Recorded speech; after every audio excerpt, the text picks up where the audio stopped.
January of 2014 marks a significant date for thrill seekers nationwide. This marks the actual anniversary of recreational marijuana's legalization in the state of Colorado. But more problematic, however, is even with this movement in society, every 45 seconds someone is arrested because of illegal uses of marijuana. This is incredibly problematic for several reasons.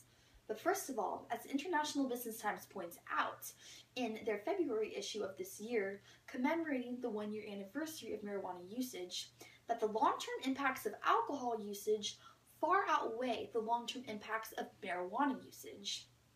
This is also problematic for another reason. The Christian Science Monitor points out on July 1st of 2015 that the legalized usage of marijuana was set to produce $10 billion of government revenue in only the 4 states that marijuana is legalized in. Thus, states that are not legalizing marijuana right now are first of all missing out on a potential benefit to thrill seekers and those who wish to have a, quote, good time. And second, missing out on the government revenue. But it's still imperative to realize that in this world today, people still question whether or not the legalized usage of marijuana is more beneficial than the harms that it produces. Thus, it is imperative that we ask today's question. Does Colorado set a precedent for marijuana legalization nationwide? And the answer is clearly yes, because of the issues that marijuana legalization has alleviated. This is first, because of the medical marijuana argument. Second, because of the social unrest it alleviates. And finally, because of the money. Many individuals in the United States feel that medical marijuana is the way of the future, and 23 states agree with them as well, as medical marijuana is illegal in 23 states. And the other states that have yet to do this are purely holding on for dear life. This is the first reason that Colorado has made, or set a precedent rather, for the legalization of marijuana nationwide, by showing that it helps in the medical field.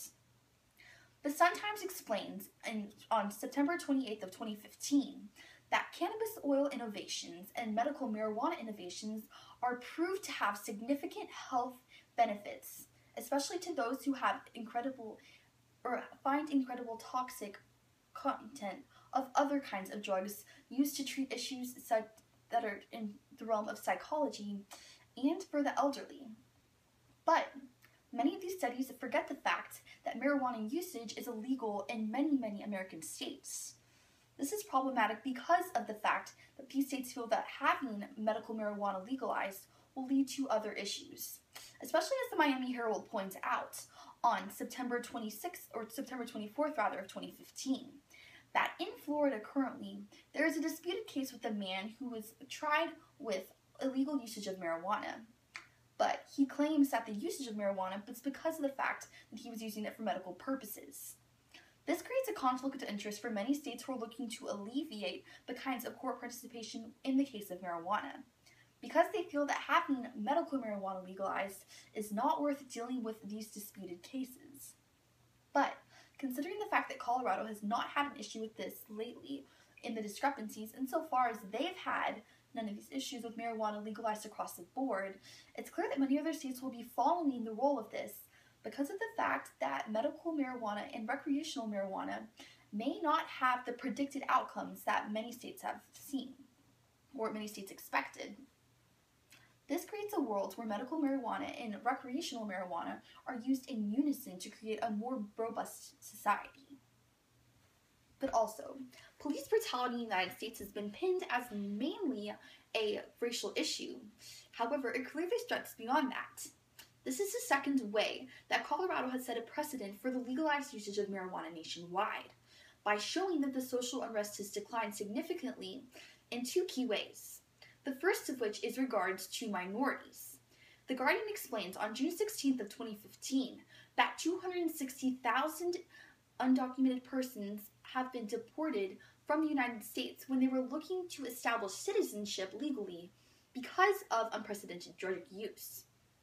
Regardless of whether or not these individuals should be partaking in drug usage, the fact is this has stimulated a negative sentiment towards the United States government, as they may not understand why marijuana usage is so detrimental to them in the long run. But as the BBC points out, on June 9th of 2015, this is also an issue among the society of young people, as one pool party was crashed and many individuals were arrested in the state of Texas because of the fact that there was marijuana within the premise. This harmless crime didn't result in any injuries to the specific people, but resulted in something that many teens and individuals alike are battling in the United States, with an idea that the government is seeking to ruin their, quote, fun. And because of this, the negative sentiment towards the government has been able to prevail in the United States. But this could be alleviated, such as in Colorado, with the legalized usage of marijuana. But more importantly is the money aspect of it that appeals to all different types of political parties. This is the third way that marijuana legalization is set precedent by Colorado, because of the fact that it has brought in significant revenue. CNN explains in February of 2015 that even after a year of legalized marijuana usage, $53 million have been brought up in tax revenues, which has been incredibly beneficial to the government. But some people are beginning to doubt whether or not this is worth it. But the Guardian points out on September 26th of 2015 that the tax revenue in those 8 months since marijuana was legalized, or 8 months and a year after marijuana was legalized, resulted in double the tax revenue. And the Christian Science Monitor explains on September 6th of 2015 that much of this tax revenue has been set into the school system. $150 million has been pushed towards improving education. And because of this, it is clear that many states could take this example and go and contribute it to their own education systems, thus bettering them in the long run. So, we're returning to today's question. Does Colorado set a precedent for legalized usage of marijuana nationwide? The answer is clearly yes, because of the external benefits it brings. This is first because of the medical marijuana discrepancy. Second, because of the significant social unrest alleviation. And finally, because of the revenue that is brought on and contributed to schools. And for these reasons, it's clear that having medical marijuana's benefits far outweigh the harms.